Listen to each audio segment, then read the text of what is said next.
Hello and welcome to Reformed Thinking. It is good to have you with us today as we open up a new set of sources. It's good to be here. Usually when we talk about war or military strategy, the mind immediately goes to the visceral stuff. Mhm. The explosions, the tanks, the bravery of the soldiers on the front lines. It's all very kinetic. It's loud. It is But today, we're starting somewhere completely different. We're starting with a ledger. a ledger. Probably the most boring and yet maybe the deadliest weapon in the entire arsenal. That's it. And actually, before we even get to the math, I think we need to start with the foundation. I want to take us to Luke 14.28. Okay. For which of you, desiring to build a tower, does not first sit down and count the cost, whether he has enough to complete it? And it's a verse we hear so often, right? Usually in the context of personal discipleship. What's the cost of following Christ? Right. But in the context of the magistrate, the government that's been ordained to bear the sword, that verse, it's not just a parable, it is a strategic imperative. Well, if you start a defense, you literally cannot afford to finish. You're not just making a strategic mistake. You are, in a very real sense, failing in your duty of stewardship. And that brings us, I think, right to the mission of today's deep dive. We are looking at the air defense war in Ukraine. Hmm. But we're not just looking at the maps or the frontline shifts. We're looking at what our sources are calling the cost curve inversion. Which is a bit of jargon, but it's this core idea that modern warfare has turned into a kind of a financial siege. A financial siege? That sounds chilling. It's a terrifying concept when you really dig into it. We're seeing a situation where cheap, mass-produced threats are literally bankrupting defenders who are relying on what the sources call gold-plated systems. So the goal for this discussion is to unpack that. We want to see how this Shahed equation, and we will get into the specifics of that math, is forcing a total rethink of military doctrine. It almost feels like a reformation. That's the perfect word for it. We're moving away from this kind of idolatry of complex, exquisite technology, and we're being forced back to something that looks a lot more like prudent, sustainable stewardship. Okay, so let's unpack this. We have to start with the aggressor's advantage. The sources call it the economic tyranny of the Shahed. Right. Walk us through the hardware. I mean, what are we actually dealing with here? We're dealing with the Shahed 136. The Russians call it the Geran 2. And honestly, if you look at it, it does not look like a weapon that could change the world. It is crude. Crude? How? The Ukrainians call them mopeds with wings. Yeah. And that's because they use this really noisy, cheap MD-550 engine. It literally sounds like a lawnmower in the sky. So it's not exactly stealthy. Not at all. It's also slow. It cruises at maybe 180 kilometers per hour. A World War II fighter could catch it. Right, but that crudeness, that's the whole point, isn't it? It's not a bug, it's a feature. Precisely. In a fallen world, we often mistake complexity for quality.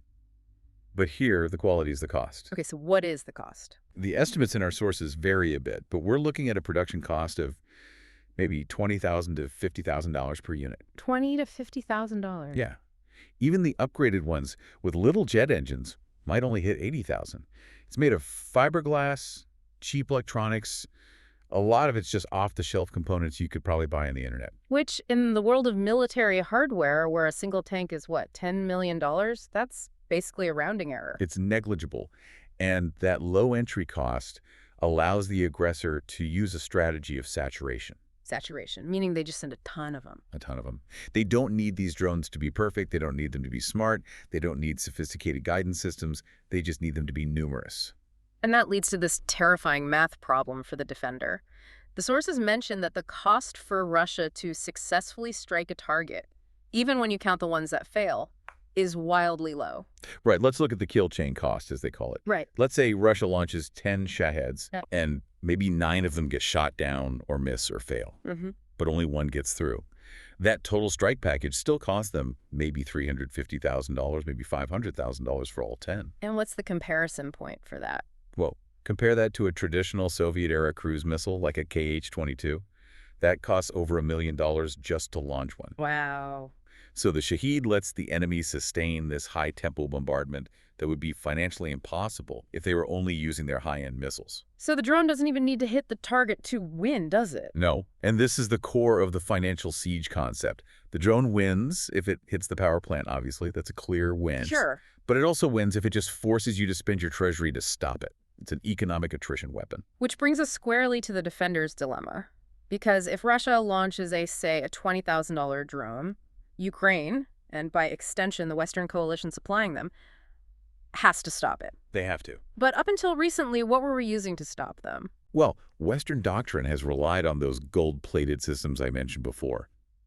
We're talking about things like the Patriot missile battery or NASAMS. And these are the best of the best, right? They are incredible machines. I mean, they're engineering marvels. The Patriot PAC-3 is designed to hit a ballistic missile falling from space at hypersonic speeds. It's designed to kill high-performance fighter jets. But using a Patriot, a system like that, against a moped with wings, it just seems disproportionate. It's economically ruinous. A single Patriot Interceptor costs somewhere between $3 and $5 million. $3 to $5 million for one shot. For one shot. Even the AMRAAM missile used in the NASAMS system is over $1 million. So you do the math. You're firing a $3 million missile to stop a $30,000 drone. That's 100 to 1 loss ratio. It is. It's painful just to say it out loud. It's completely unsustainable stewardship. You're burning down your own house to keep it warm. It's that simple. But the sources, they point out this loss-loss scenario. Because the skeptic might say, well, just don't shoot, it's too expensive. But you can't do that, can you? No, you can't. And the enemy knows this. This is the cruelty of the entire equation. So lay it out. What are the two losses? Option A, you fire the missile, you lose millions of dollars, and you deplete a stock of weapons that takes months, sometimes years, to replace. That's your first loss. Okay. Option B, you don't fire. And that drone hits a transformer, a factory, maybe an apartment block. The damage to the infrastructure, not to mention the loss of human life, is worth far, far more than the missile you saved. So you're completely trapped, you lose money if you shoot, and you lose critical assets if you don't. That's correct. You're caught in a pincer movement of economics. And this whole thing exposes a massive hole in how the West thinks about war. A hole. Yeah, we have these amazing silver bullets, these perfect weapons. But they're failing us here because we never, ever anticipated a war of cheap volume. That brings us to our second section, the idolatry of the silver bullet. That's a really strong word, idolatry. But looking at the sources, it feels appropriate. It really fits. For decades, I mean, NATO and Western doctrine, it all assumed we would always have air superiority. That we'd own the skies. We'd own the skies. We assumed the threats would be few and high-value other jets, maybe a couple of big intercontinental missiles. So we built our entire industry around that assumption. We built exquisite things. We focused on just-in-time efficiency, right? I'm thinking like the auto industry model. Exactly. We treated defense manufacturing like it was commercial logistics. Lean, efficient, low inventory. But war isn't efficient. War is wasteful. War demands redundancy. In a fallen world, as the sources note, quantity really does have a quality all of its own. It's almost like the foolishness of the cheap drone confounds the wisdom of the complex missile. That's a great way to put it. The industrial atrophy that the sources mention is shocking. We're not just talking about money here. We're talking about sheer capacity. It's artisanal versus industrial. That's the best way to think about it. Making a Patriot missile is like making a Swiss watch.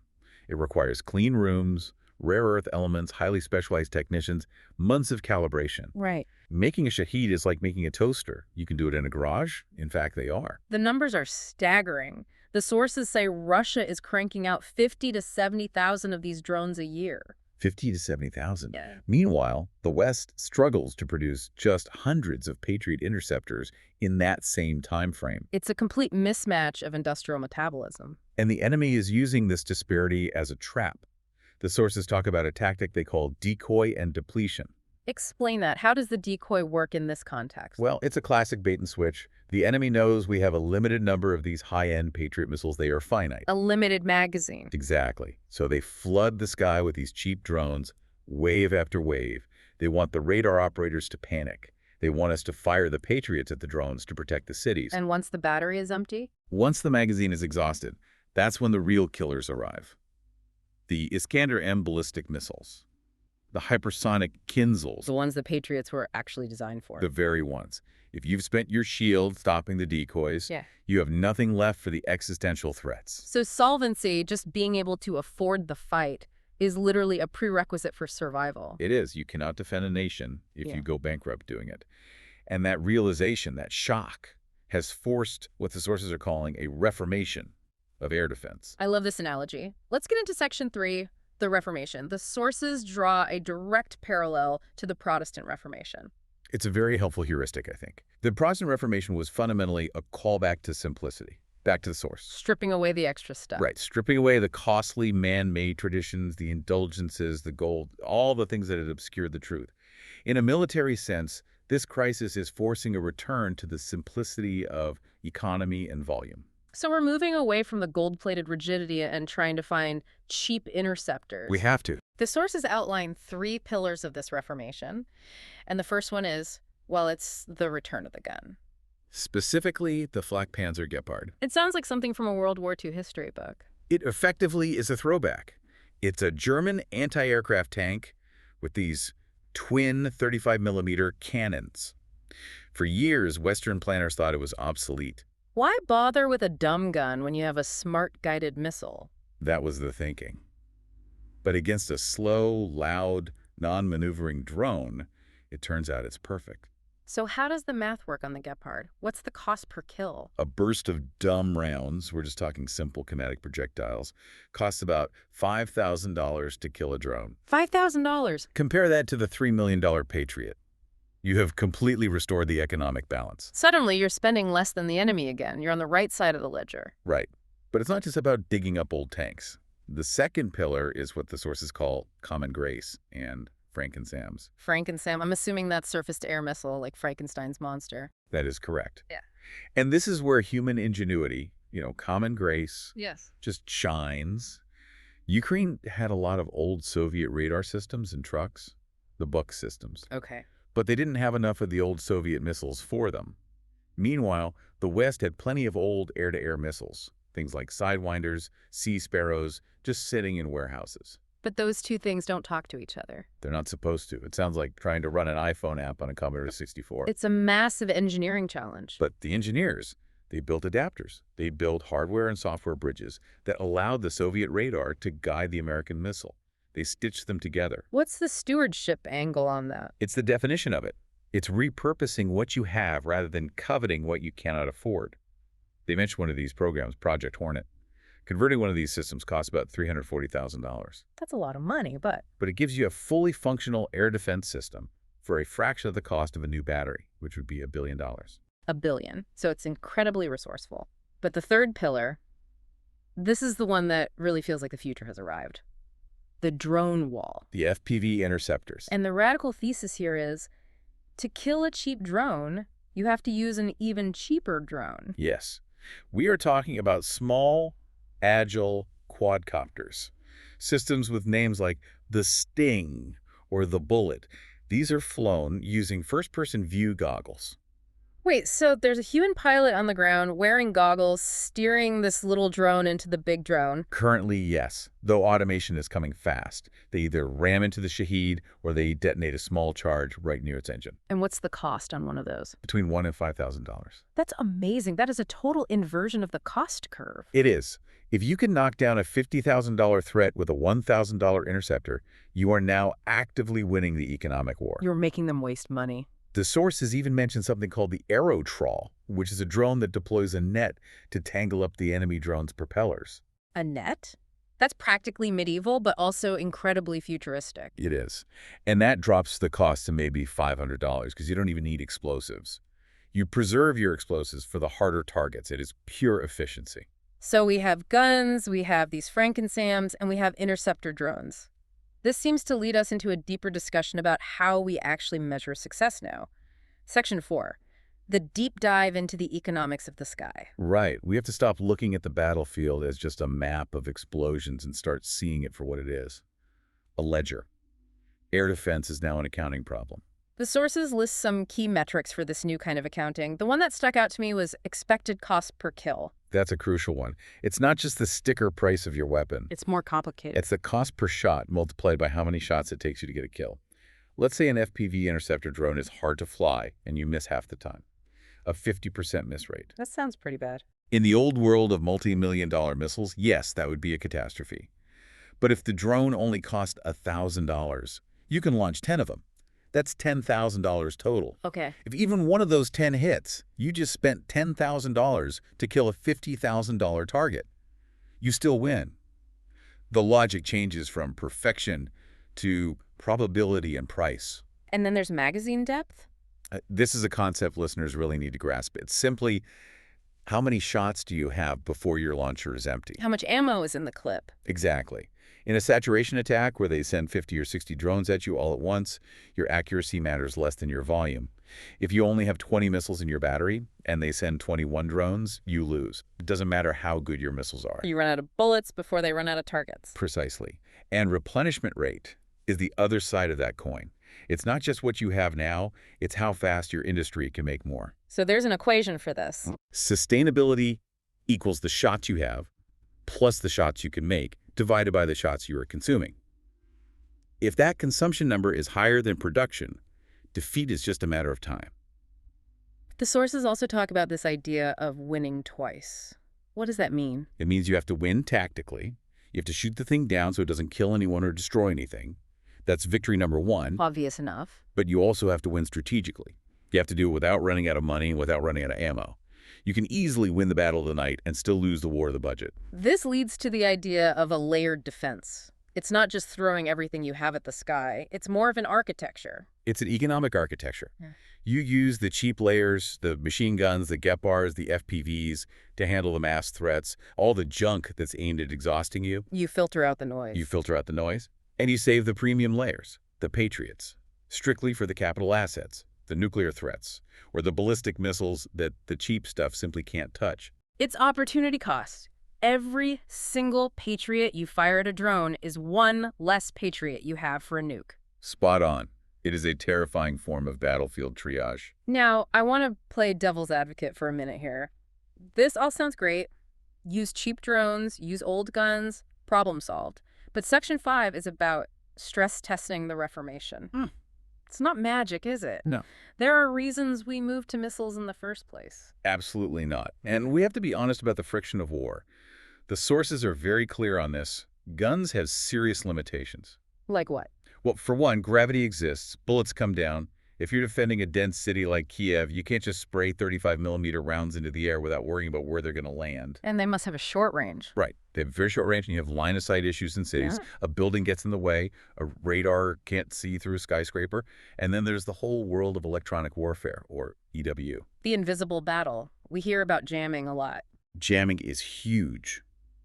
But it's variable. It's not a silver bullet either. The enemy adapts. They harden their signals. They use special CRPA antennas that can filter out jamming signals. So it's a constant back and forth. Or they just use inertial guidance. The drone doesn't even need a GPS signal to fly straight for the last few miles. And jamming can blind your own guys, too. That is correct. Yeah. That's a huge problem. If you jam the frequencies to stop the Shahed, your own FPV interceptor might just drop out of the sky because it uses the same bands. It's a messy, chaotic electromagnetic environment up there.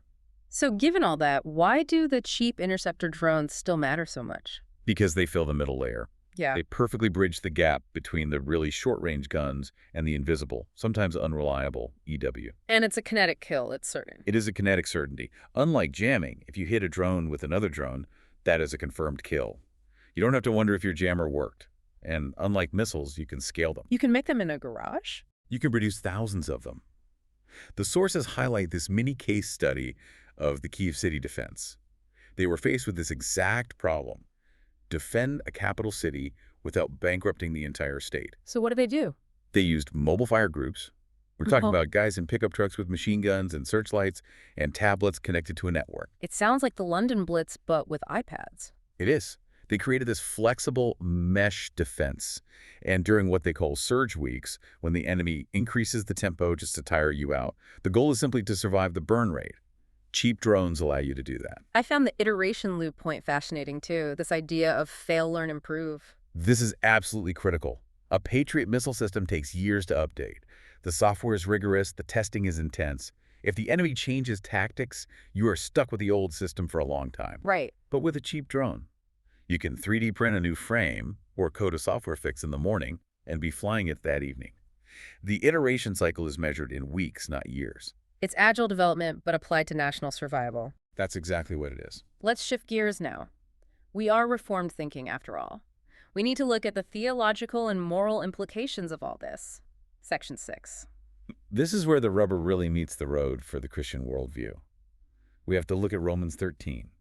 The magistrate is God's servant for your good. They bear the sword to protect the vulnerable. That is the God-ordained function of the state. So how does economics fit into that moral duty? I mean, isn't counting pennies a bit secular for that? Not at all. Not when you think it through. If you waste the treasury, if you burn through your arsenal inefficiently, you are being derelict in your duty. You are leaving the populace exposed to future threats. So there's a moral imperative of efficiency. I think so. It's not just about saving money for the sake of a balanced budget. It's about ensuring you have the means to protect life tomorrow and the day after that. That's a powerful way to put it. So wasting a Patriot on a cheap drone isn't just a strategic error, it's a moral failure because you've left the city vulnerable to the next ballistic missile. Precisely. It comes down to prudence. The prudent steward in the parable is the one who ensures he can fight one more day than his enemy. If you run out of resources before the enemy runs out of aggression, you have failed your people. And the sources touch on this idea of idolatry again here. Yes. We have to abandon the idol of technological supremacy. There's a certain humility required in using simple, effective tools. There's the humility in admitting that sometimes a $5,000 gun is better than a $3 million missile. We want the flashy solution. We often do, because it makes us feel powerful. It makes us feel like we're the masters of the universe. It reminds me of David and Goliath. Saul tries to put his heavy, expensive armor on David. But David takes the sling. He takes the simple, effective tool. That is it. In a fallen world, sometimes the simple stone in the sling is more effective than the gilded armor of Saul. It forces us to acknowledge reality. We aren't gods. We have finite resources. We have limited capacity. And stewardship is about managing those limits under the eyes of God. So, bringing this all together, we've talked about the cost curve inversion, this reformation of air defense, and now the moral weight of these decisions. What's the big takeaway here? I think the big shift is from the gold-plated era to the drone wall era. We're realizing that security doesn't come from a missile that can fly incredibly fast. It comes from an economy that can endure. The new equation is sustainability under saturation. That is the phrase to remember. Can you sustain your defense when the enemy is determined to saturate the sky?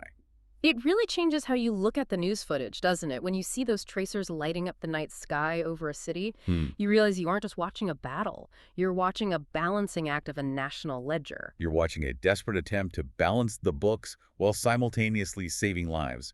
It's an incredible burden. I want to leave our listeners with a final thought, something to chew on. We've talked a lot about Ukraine, but this really applies to the West in general. It does. And here's the question.